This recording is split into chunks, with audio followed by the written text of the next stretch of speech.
اور بخاری مسلم میں حدیث ہے، نبی علیہ السلام نے فرمایا اللہ تعالیٰ نے ہر نبی کو ایک مقبول دعا دی تھی جو اس نے اس دنیا میں ہی کر لی، میں نے اپنی دعا چھپا کے رکھ لی ہے قیامت کے دن کے لیے، میں اس دعا کی برکت سے اپنے امتیوں کی شفاعت کروں گا اور میری شفاعت سے میرے ہر امتی کو نفع پہنچے گا سوائے اس شخص کے کہ جس نے اللہ کے ساتھ کسی قسم کا شرک کیا ہوا۔ شرک is the most sensitive issue in the sight of Allah, شرک اللہ کبھی معاف نہیں کرے گا۔ اور شرک کی بنیادی تعریف کیا ہے؟ شرک کسے کہتے ہیں؟ ایاک نعبد و ایاک نستعین، اے اللہ عبادت بھی صرف تیری کریں گے، دعا بھی صرف تجھی سے مانگیں گے اور کسی کو دعا کے لیے نہیں پکاریں گے۔ ظاہر اس باب میں تو آپ جو مرضی کریں، کسی کو پانی پلا دیں، کسی کا وزن اٹھوا دیں، وہ تو ٹھیک ہے، وہ تو قرآن میں حکم ہے وَتَعَاوَنُوا عَلَى الْبِرِّ وَالتَّقْوَى وَلَا تَعَاوَنُوا عَلَى الْإِثْمِ وَالْعُدْوَانِ، نیکی اور پرہیزگاری کے کاموں میں ایک دوسرے کی مدد کرو اور برائیوں میں ایک دوسرے سے الگ رہو۔ لیکن جو غائب میں مدد کے لیے پکارنا ہے، دعا کرنا ہے، وہ اللہ تعالیٰ کے ساتھ خاص ہے، حتیٰ کہ اس کا کلائمیکس وہ سورہ نمل کی آیت ہے اَمَّن يُجِيبُ الْمُضْطَرَّ إِذَا دَعَاهُ، بھلا بتاؤ تو کون ہے جو اضطراب میں گھرے ہوئے شخص کی دعا کو سنتا ہے، وَيَكْشِفُ السُّوءَ، اور اس سے برائی کو دور کر دیتا ہے، وَيَجْعَلُكُمْ خُلَفَاءَ الْأَرْضِ، اور زمین پہ تمہیں اگلوں کا خلیفہ کرتا ہے، تم مر جاتے ہو تمہاری اولاد، وہ مر جائے گی اس کی اولاد، یہ کون بسار ہے؟ اِلَٰهٌ مَّعَ اللَّهِ، کیا اللہ کے ساتھ کوئی اور الہ بھی ہے؟ قَلِيلًا مَّا تَذَكَّرُونَ، بہت کم لوگ ہی نصیحت حاصل کرتے ہیں۔ اس میں اللہ تعالیٰ فرما رہا ہے کہ بھلا بتاؤ کون ہے جو دعا سنے اور تکلیف دور کر دے؟ کیا اللہ کے ساتھ اور الہ بھی ہے جو یہ کام کر سکے؟ یعنی جس سے آپ نے مدد مانگی کہ وہ میری تکلیف دور کرے دعا کے طور پہ، ظاہر اس باب تو قرآن میں حکم ہے دعا کے طور پہ۔ ایک تو ہے میں کہتا ہوں نہیں مجھے پانی پلا دیں، ٹھیک ہے، لیکن آپ بغداد میں دفن ہے اور میں یہاں سے بیٹھ کے کہتا ہوں مجھے پانی پلا دیں، یہ شرک ہے۔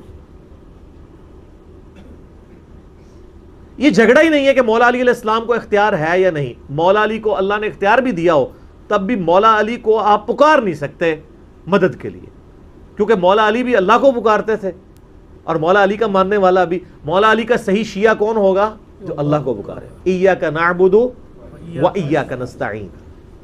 تو یہ بہت سینسٹیو معاملہ ہے، مولا علی کے نام کے اوپر اس طریقے سے جو یہ شرک کھڑا کر رہے ہیں اور اہل بیت کے نام کے اوپر یہ مکتبہ اہل بیت کی بھی بدنامی کر رہے ہیں، اور اس میں سب سے پہلے تو شیعہ کو سامنے آ کے ان کی مخالفت کرنی چاہیے۔ یہ دیر آئے درست آئے، بہرحال پہلے تو ایک ٹکٹ میں دو مزے کرتے رہے نا، جیسے مزارات پہ جو کچھ شرک ہو رہا ہے نا، علماء مخالفت تو کرتے ہیں اسی مکتبہ فکر کے، لیکن ساتھ مزے بھی لے رہے ہوتے ہیں کہ چلو یار ہمارے ٹھیک آباد تو ہے نا۔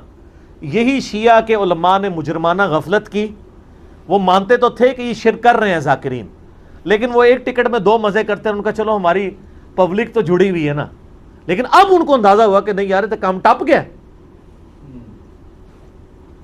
یہ تو معاملہ ہمارے ہاتھ سے نکل گیا۔ اب ان کو ہوش آئی ہے تو جگہ جگہ کانفرنسز ہو رہی ہیں، جواد نقوی صاحب کا بھی کلپ آ گیا ہے، ثاقب اکبر صاحب کا بھی کلپ آ گیا ہے، حیدر نقوی صاحب کا بھی کلپ آ گیا ہے، باقی علماء کا بھی، اور بڑے غصے سے بھرے ہوئے ہیں وہ، کیونکہ ان کو اندازہ ہو گیا کہ یہ معاملات ہم سے بگڑ گئے۔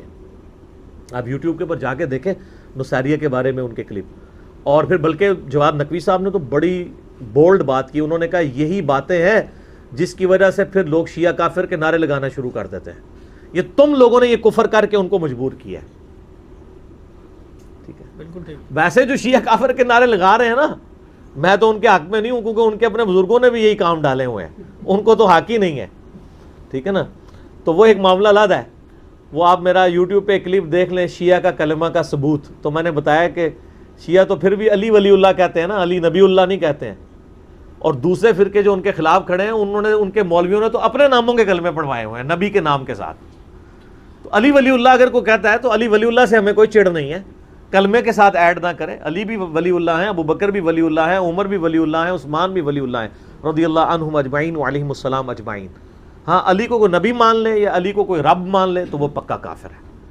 تو وہ والے معاملات ایک الگ سے، اور یہاں پہ اہل سنت کی بھی ذمہ داری ہے کہ ان کے اندر جو غالی صوفی ہیں اور وہ اس قسم کے نعرے لگوا رہے ہیں اور وہ ذکر خفی کی بنیاد کے اوپر وہ جس طریقے سے یعنی حلولیت کا اور وحدت الوجود کی ایک بگڑی ہوئی شکل مانتے ہوئے عجیب و غریب قسم کے یعنی، اور یہاں پہ بھی ایک اس طرح کا ایک طبقہ تھا، میں آن ایئر ان کا نام نہیں لیتا، کیونکہ وہ پھر ایک بڑا کنٹروورشل ایشو بن جائے گا. بہرحال اوورال بریلوی علماء نے خود یعنی اس ایک خاص طبقے کو اپنے مکتبہ فکر سے فتوے لگا کے باہر نکال دیا, کفر کے فتوے ان کے اوپر لگائے, اسی وجہ سے کہ وہ اس طرح کا شرک یعنی ننگا شرک کرنا شروع ہو گئے تھے.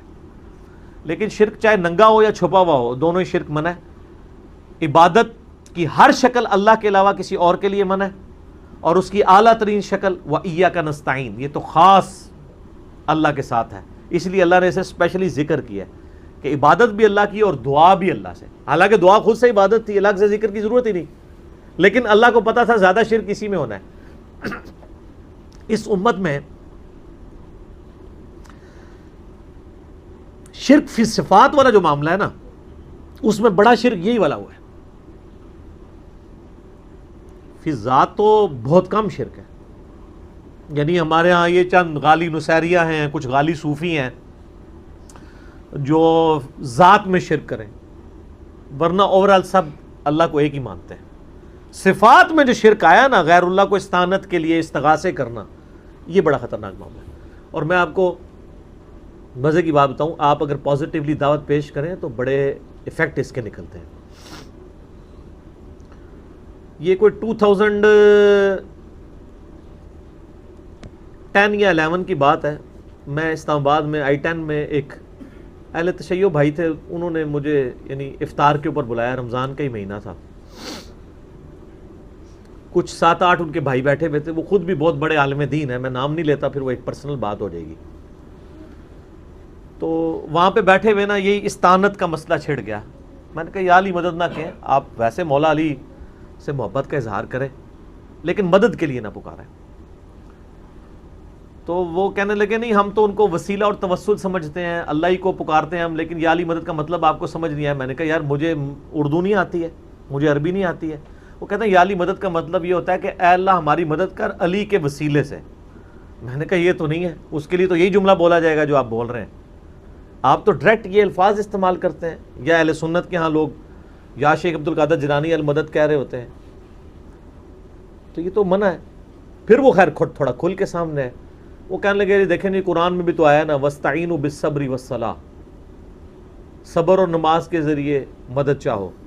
میں نے کہا آگے بھی پڑھو نا, ان اللہ مع الصابرین. تو میں نے کہا اس کا مطلب کیا ہے؟ کہتے ہیں دیکھیں نہیں, صبر اور نماز بھی تو غیر اللہ ہے. تو میں نے کہا اگر صبر اور نماز غیر اللہ ہے اور اس کی مدد مانگی جا رہی ہے, تو پھر آپ صبح و شام کہتے ہیں المدد یا نماز, المدد یا صبر, میری مدد فرمائیے. کہتے ہیں نہیں. تو میں نے کہا کیا مطلب ہوا اس کا پھر؟